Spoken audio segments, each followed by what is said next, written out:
Hello guys, আজকে কিন্তু চলে গেছিলাম অনসীমাদের বাড়িতে। ওদের বাড়িতে কার্তিক পুজো দ্বিতীয়বার হচ্ছে এবার। তো এই দেখো, ওদের বাড়িতে বিকেল বিকেলই চলে গেছিলাম, ঠাকুরমশাই আসার একটু আগে পৌঁছে গেছিলাম। তো তার আগে একটু ভিডিও ক্লিপ নিচ্ছিলাম, আর ঠাকুরমশাই আসার পরে কিন্তু আবার দেখাচ্ছি।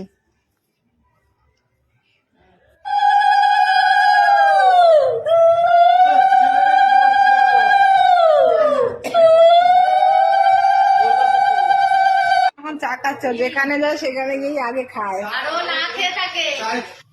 বলো তোমার প্লেটে দেয়নি, বলো তোমার প্লেটে দেয়নি, আমার প্লেটে দিয়েছে। দেখছো আমার সাথে কিরকম নাইন সারি করছে। আমার এরকম ট্রেতে দিচ্ছে, আমি ঘুরতে শেষ হতে না হতে আবার সিঙ্গারা নিয়ে বসে গেছে। দেখো সব ঠিকানাগুলো কিন্তু আমি খাবো, ওরা খাবে না কেউ। বাবু, চা দিবি না আমারে? তুই কি আমারে চা দিবি না? তাই ঠিক করেছিস? খুশবু তোদের কি ইচ্ছা? না, খাওয়া বন্ধ হয়ে গেল আমার। এবার শোনো, প্রসাদ নিয়ে বলেছে, দেখো। এটা জিজু খাচ্ছে, আমি না। হ্যাঁ, এই সব ও খেয়ে নেবে, সব। কন্টেন্ট বানাই। তো যাই হোক, পুজো শেষ হওয়ার পরে তো দেখতেই পেলে চা, সিঙ্গারা, প্রসাদ সবই খেলাম। আরও কিছু প্রসাদের ভিডিও, আরও কিছু ভিডিও রয়েছে। তো নেক্সট পার্টে সেগুলোও দেখতে পারবে কি কি হলো। আজকের মতো টাটা।